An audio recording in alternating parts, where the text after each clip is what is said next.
The Annual World Development Report, the WDR, is the World Bank's flagship publication. The 2018 report is entitled Learning to Realize Education's Promise. In the 40-year history of the WDR, this is the first time its focus has been on education.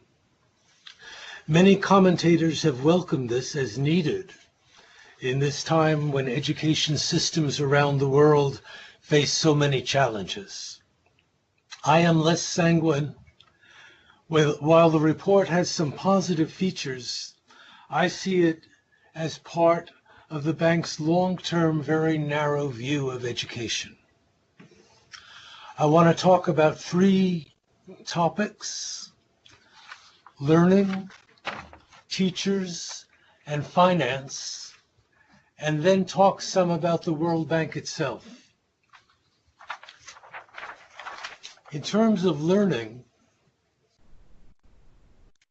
the World Bank's focus on what it calls the learning crisis gives short shrift to issues of access.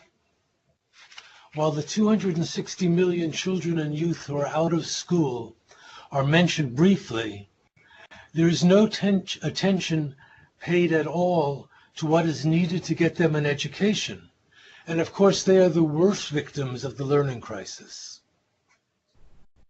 The WDR also gets low marks for its narrow focus on what is learning, basically on reading and math. While socio-emotional skills are mentioned at various points, other than the repeated reference to problematic, narrow, blame the victim ideas of grit and resilience, there is no attention to what this means for improving a broad idea of learning. Almost all the recommendations and the research they cite to support them on what works to improve learning is based only on their impact on reading and math. That means even if you trusted the studies, what they recommend may well be counterproductive to improving other valued outcomes, like critical thinking, collaboration, character, citizenship, aesthetic development, curiosity, or creativity. This narrow focus compounds the problematic results of attention to early grade reading and math over the last decade that has distorted primary school curricula to focus on what is tested. The massive assessment regime that the WDR recommends will continue that trend and result in the same distortion to tested subjects that we saw in the US No Child Left Behind initiative, whose measurement focus did nothing to improve test scores. Let me turn to teachers. While there were occasional sensible comments about teachers and teaching in the WDR, the overall tenor of the report is that unmotivated and unskilled teachers are one of the principal sources of the learning crisis. Teachers with too little training are definitely a worldwide problem. But that is a problem in which the bank has been complicit. For decades, the bank has criticized pre-service and in-service teacher training as not cost-effective. For decades, the bank has been pushing hiring untrained teachers as contract teachers as a cheap fix and a way to get around teacher unions. And again, contract teachers are praised in the WDR. This is in contradiction to the places in the WDR where the bank argues that developing countries need to follow the lead of the few countries that attract the best students to teaching, improve training, and improve working conditions. There is no explicit evidence offered at all for the repeated claim that teachers are unmotivated and need to be controlled and monitored to do their job. The bank has a long history of blaming teachers and teacher unions for educational failures. The bank implicitly argues that the problem of teacher absenteeism referred throughout the report means teachers are unmotivated. That is simply not true. As anyone who has worked extensively with teachers in developing countries, as I have, it is clear that even under the very trying current circumstances, most teachers are very motivated to do the best for their students. This is true even if they must be absent at times in order to get paid or comply with bureaucratic needs, or even if they miss schools because they are working at other jobs to make ends meet. Teacher absenteeism is not a sign of low motivation. Teacher salaries are abysmally low, as is the status of teaching.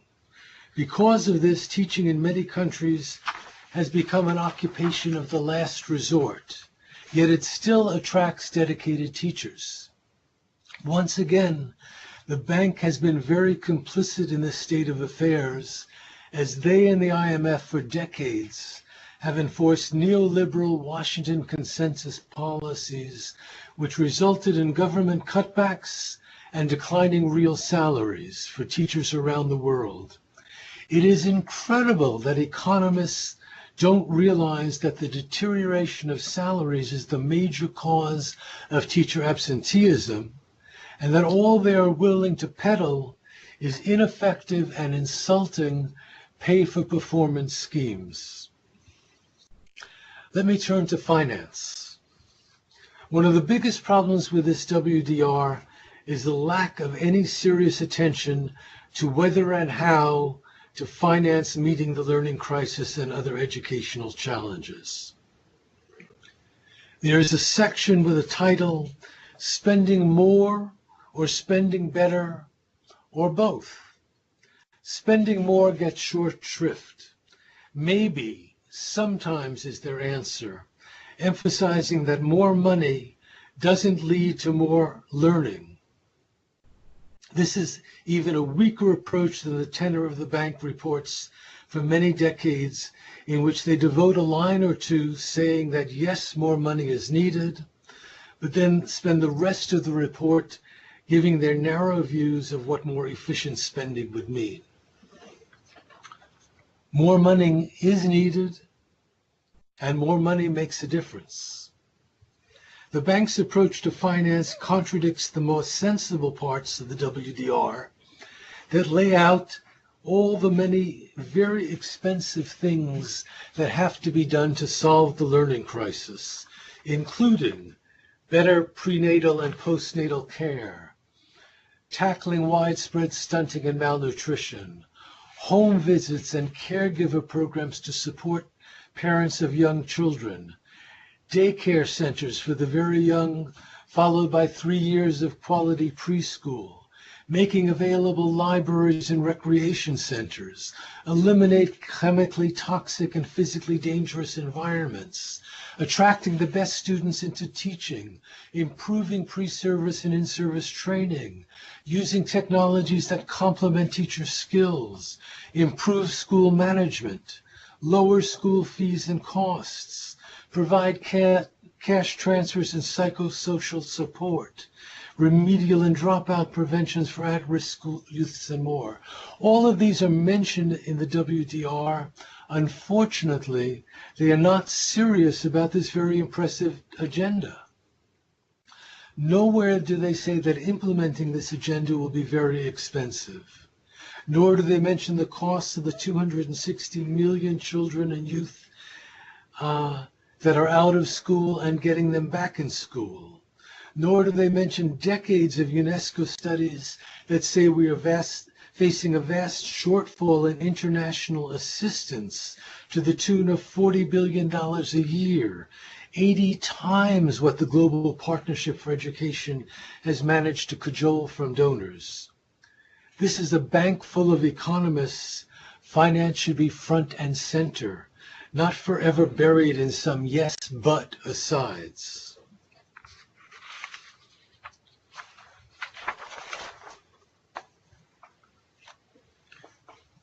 Let me talk some about the bank itself. In its discussions of political barriers, the bank argues, I quote, "Vested interests are not confined to private interests. Actors in education systems are often driven by their values or ideology, including the bank," is what I say. The World Bank prides itself on being evidence and research-based, but it is not. Its premises and conclusions are based on ideology, not evidence. The bank selects and interprets the research that fits with its ideology. In this sense, it resembles conservative institutions like the Cato Institute and the Heritage Foundation in the U.S. However, it differs in two important ways. First, everyone realizes Cato and Heritage are partisan. The bank, on the other hand, makes a pretense of objectivity and inclusiveness. Second, Cato and Heritage are private institutions with limited influence. The bank is a public institution, a monopoly at that, financed by taxes, which gives grants, loans, and advice around the world, yielding a great global influence.